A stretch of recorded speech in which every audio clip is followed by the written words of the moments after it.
still don't own a Sega CD? But, holy crap, it's been 21 years. Where the hell have you been? You must have been sitting on your ass the whole time. Maybe you really have been waiting for Nintendo to make one. Where's your Nintendo now? The Wii U is a flop. The 3DS isn't selling all that well. Things are looking down. Really down. Yeah, well, where's Sega? Where's the Dreamcast 2?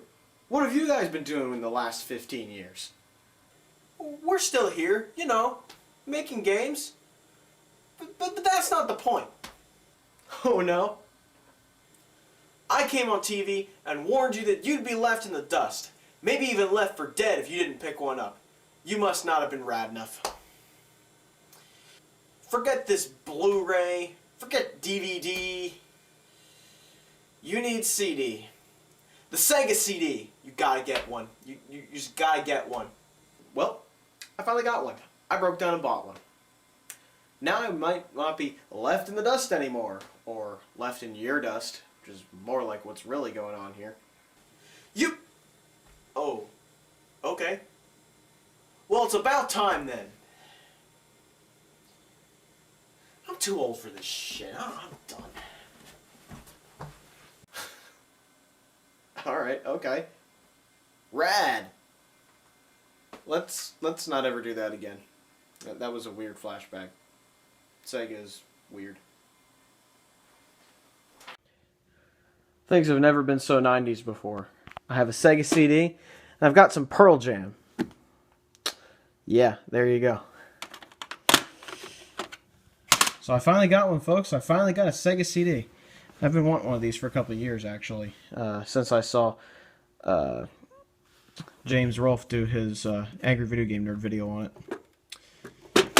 Now this is it as I got it from the auction. I got it with the extra slab that you need for the Sega Genesis Model 1, which is nice.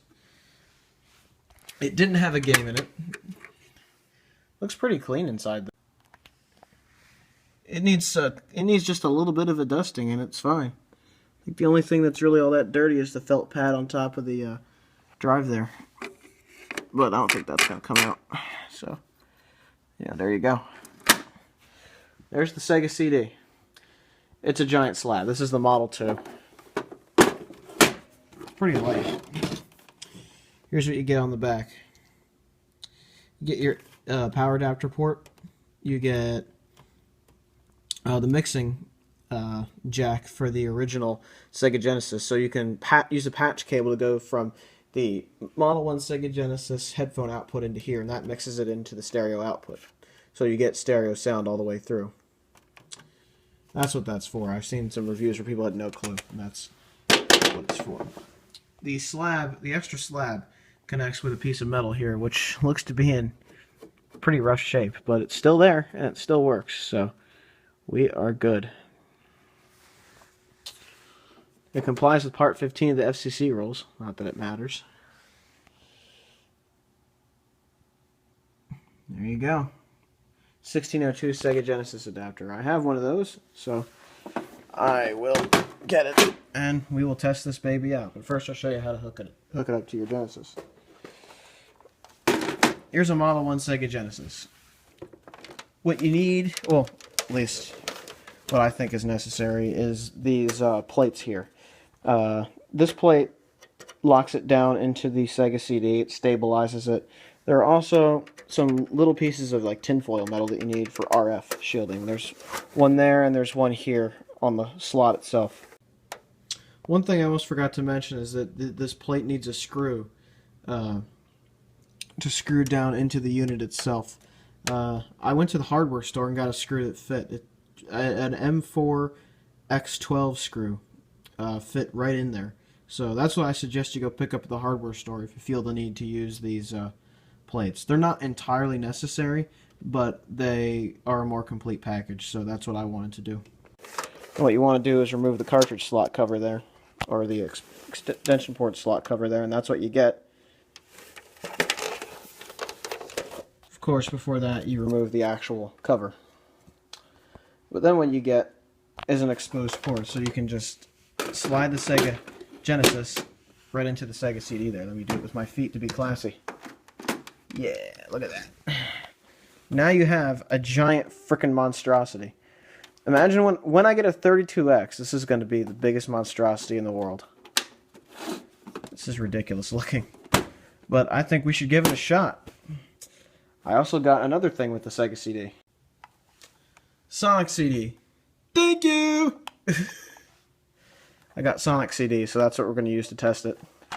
Funniest part is this was packed on a Tasty Cake box. Yeah, that's a bit... Yeah. I thought that was amusing, so... There you go. Let's try out the Sega CD. Now, first things first. This is a giant freaking slab. Look at this. This is ridiculous. This is a PS2. This is the Sega Genesis with the Sega CD on it. At least the Model 1 with the Sega CD. This is a gigantic freaking mess. Yay, Sega, huh? Well, let's do a power on test. Oh, we got the access light going, so that's good. Now, this is a 1x CD drive, so it's very slow. Very, very slow. So I think now we should actually try the best part. Let's turn the TV on. And I think you guys will be in for quite a treat. This is reason alone to get the Sega CD.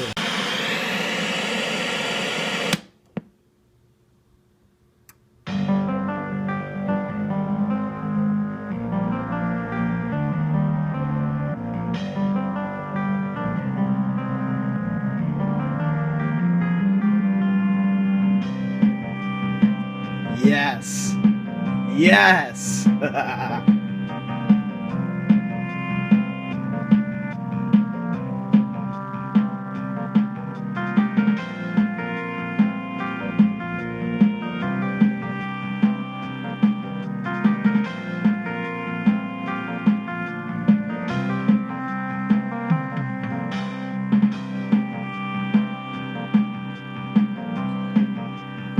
That is truly awesome.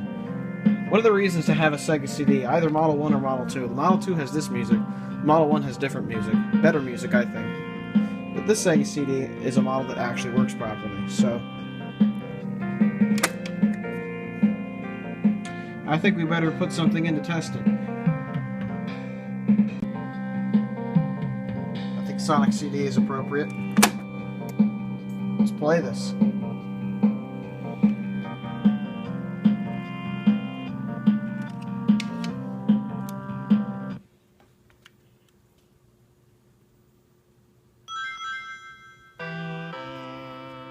One of my favorite Sega sounds there.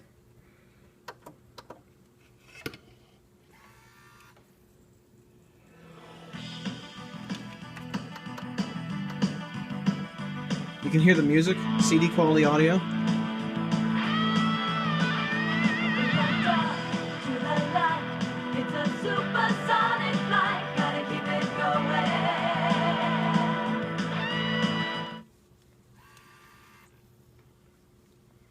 Now, Sonic CD is my favorite Sonic game.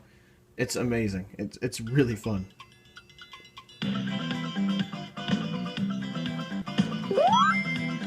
The music's kind of weird, but the game itself is awesome. I can't play this with one hand, but there's an example of a Sega CD game. The thing works just fine. Awesome. So now, after 21 years of it being available, I have the Sega CD. Model 2, anyway. That's awesome. That is just awesome. Now, the cool thing about the Sega CD is that it could also play music CDs. Here's a Pearl Jam album from 1991. Let's reset this Genesis and see if it works.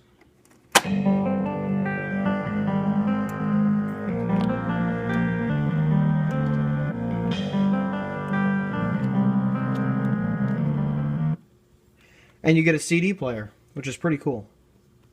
So then you can listen to Pearl Jam on your Sega CD. I'm not going to play too much of that for copyright reasons, but it works. And that's pretty awesome.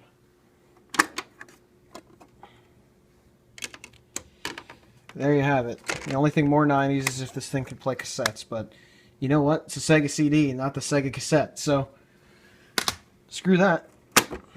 There you go. There is the Sega CD. What it did to games was it increased the storage space, because a CD can hold a lot more than a cartridge. A CD can hold 650 to 700 megabytes.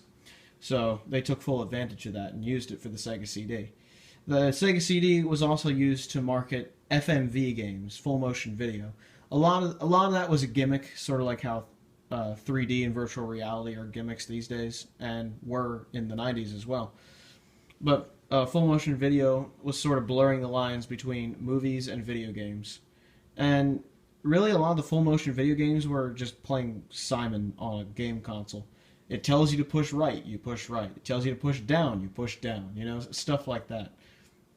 And there were other games like Corpse Killer that incorporated, you know, a light gun and cutscenes, which I thought was a cool idea. And then there was the cult classic called Night Trap, which that got the video game industry in a lot of heat. That started the ESRB. So the Sega CD, as cliche as it kind of was, it really was an important piece of history in terms of games. And not only was it the first popular CD-based video game add-on or console in the US. The TurboGrafx 16 CD was first, but it wasn't really popular. This was, to a certain extent. So there you have it. That is the Sega CD. I hope to collect a few games for this, including Snatcher, Night Trap, and a few others. And I also plan to get a 32X in the future to complete this monstrosity. So what can I say about the Sega CD? Is it a gimmick or is it not? It's a gimmick with appeal. It's really an example of early days in terms of CD-based gaming. It kind of hyped it a little too much with the FMV stuff, I think. If they had focused on just using more space on the CD to make the games better, I think it would have been a more successful add-on than it was. Still, though, it has a cult following. It has awesome BIOS music on both revisions of the Sega CD. And, you know, it has that cult following for a reason. I mean, it's just a very unique part of gaming history. Now, the 32X, I'll leave that for another video, because I really haven't played much of that. I played some of the Sega CD when I was a kid, but not much. I may have played it once or twice. But, yeah, the Sega CD was an interesting piece of history. It still has some appeal for me today. I mean, you have Sonic CD, which is one of the best Sonic games ever made. It's fantastic. You have games like Snatcher, which are fantastic. A lot of good games came out on this system, but a good majority of them were very gimmicky and did not make very good use of the Sega CD itself. They just pushed the CD aspect rather than the games, and I think that was a mistake, and I think that's why it didn't do as well as it really should have. Because the idea is great, but the execution is a little bit iffy, I think. I mean, it worked out that it has a cult following in the end, but back then I probably just wasn't even worth the money. This cost me about $70 to the door. New, it was like $150, I think. So it wasn't cheap back then. Having played Sega CD games before, I can say that some of them are really good. It just like the 32X, you kind of have to pick and choose. It wasn't the most successful console in the world with the plethora of games that the Genesis itself had. But some of the games, when you pick through the gems are great. Like Sonic CD. I think that's the best Sega CD game out of all of them. So, there you have it. That is the Sega CD. Is it worth picking one up? It really depends on how badly you want the games. I would suggest emulating them and trying them out before you buy a Sega CD, just to see how they are. Other than that, I am happy to be the proud owner of a Sega CD. Very happy. So, there you have it. That is the Sega CD. It's one of the 2 add-ons you could get for the Sega Genesis. This is the Model 2. And that's really all I have to say about it. So I have more Genesis stuff coming up in the next couple days, so stay tuned. And yeah. Have a good one, everybody.